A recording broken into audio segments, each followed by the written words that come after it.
Je m'adresse à tous les panafricains de l'intérieur et de l'extérieur, et même de la diaspora.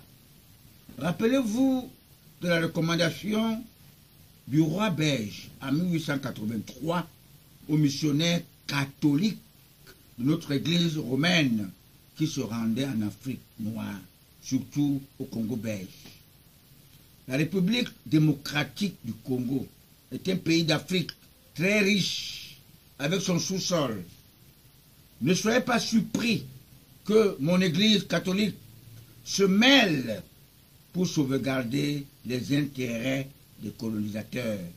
Comme je vous avais dit, après la mort de Saint-Pierre et de Saul, devenu Saint-Paul, qui persécutait les fidèles de Dieu, le romain empereur Constantin Ier, né en 272 après Jésus-Christ, a jugé nécessaire de dédouaner notre église catholique de Saint-Pierre, le tout premier pape, au service et au profit du colonisateur blanc, au prédateur déstabilisateur. Considérant que la charité bien ordonnée commence par soi-même, ce Romain empereur a préféré Vatican dans Rome, dans un État d'Italie, avec un superviseur, le pape. Il possède des nonces apostoliques dans tous les États du monde. Ils ont même des aumôniers de guerre. Dans notre pays, le Cameroun, en ma qualité de politologue spirituel et patriarche Nebe Congo, j'avais prophétisé la victoire du fils Seydou Mbombo Njoya à la tête de notre football. Les personnes qui ont la crainte de Dieu m'ont traité de prophète. Je ne suis qu'un politologue spirituel, ancien frater de la Rose-Croix à Moc. Je peux informer le peuple africain que mon église catholique aimerait toujours créer le désordre dans nos pays d'Afrique. Elle ne joue plus son rôle de clergé. Qu'il sache que nous ne sommes plus dupes.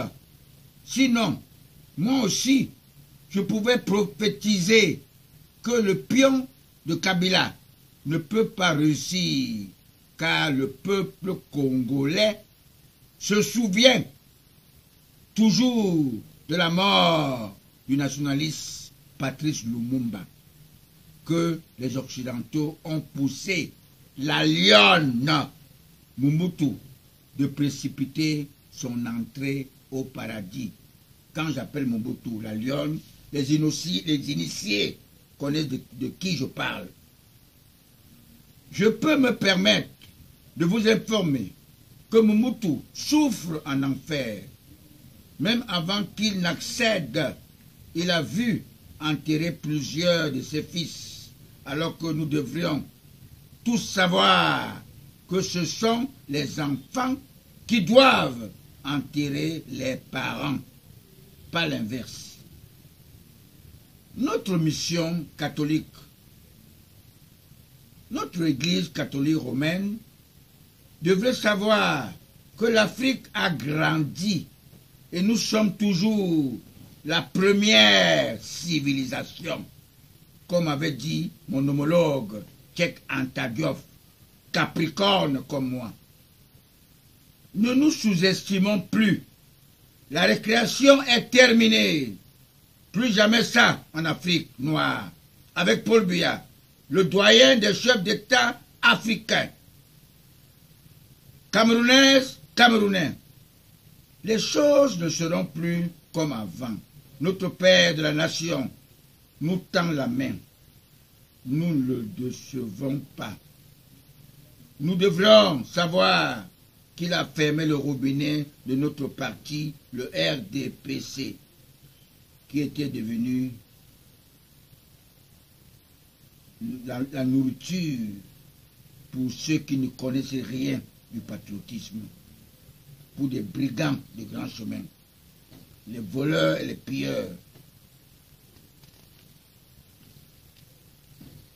Mon parti n'est plus la vache à lait. Notre parti, le tout premier parti démocratique de notre pays, le Cameroun, le RDPC. Le Cameroun devait chercher les voies et moyens pour garder son rang de premier dans ses mérites, en faisant valoir le concret dans une concurrence réelle et palpable. Car la politique n'est pas le mensonge. La politique n'est pas le théâtre, comme faisait un certain John Fundi, un charlatan. Il expose la photo du président Paul Biya, il demande à qui là, à Nakam. Ça, c'est un charlatan, c'est pas un politicien. Il a trompé tous mes frères de l'Ouest. Et qu'est-ce qui est devenu SDF? Et vous devez savoir que son parti SDF, n'est-ce pas, n'est pas la deuxième formation politique du Cameroun. C'est la DIG de Gustave Essaka, qui a d'ailleurs fréquenté, il a fait l'étude avec mon champion Paul Biya au lycée Leclerc. Nous, qui sommes les membres et sympathisants, nous devrions faire inscrire tous les Camerounais, les encourager à la chose politique pour que le premier parti, le RDPC, légalisé le 24 mars 1985 à Bamenda, ne subisse pas le sort de l'UPC qui avait été dissous en 1953 par les colonisateurs blancs français, surtout les gens de la droite française, les partisans de l'assassin de l'Afrique, Charles de Gaulle, et son ami Jacques Faucard, tous en enfer. Si j'ai évoqué que notre Église catholique, c'est elle a beaucoup servi le colonisateur, même dans l'espionnage, même dans les confessions, dans les églises. Vous avez vu les gens qui allaient confesser chez le prêtre à l'église. Comment vous pouvez confesser vos péchés à un pécheur? Je vous relate ces faits macabres de la période coloniale. Lorsque le tout premier chef de l'État de notre pays, Amadou Ahidjo, ne pouvait pas mettre la main à notre père de l'indépendance, Ruben Oumnoubé, il a fait appel à Monseigneur Thomas Mongo, de mon église catholique. C'est lui qui avait localisé la cachette et les soldats Mbambara du Tchad sont allés le tuer. Chez lui, dans sa terre natale, comme un crapaud, comme ils avaient tué le président Silvano Olympio du Togo pour son opinion, parce qu'il ne voulait pas il ne voulait pas le franc CFA. Mes très chers compatriotes, est-ce que demander l'indépendance et la réunification de son pays est une infraction?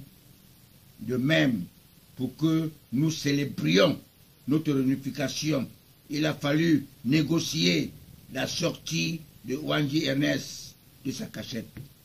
Parce que le président Pompidou devrait venir au Cameroun. Et Jacques Faucard a intimé l'ordre au président Ahidjo de l'époque de neutraliser et de tuer tous les radicaux et les résistants, parce qu'il ne veut pas que les gens puissent connaître qui est les résistants dans le Cameroun. Parce que la Pompidou devait arriver au Cameroun, dit-il.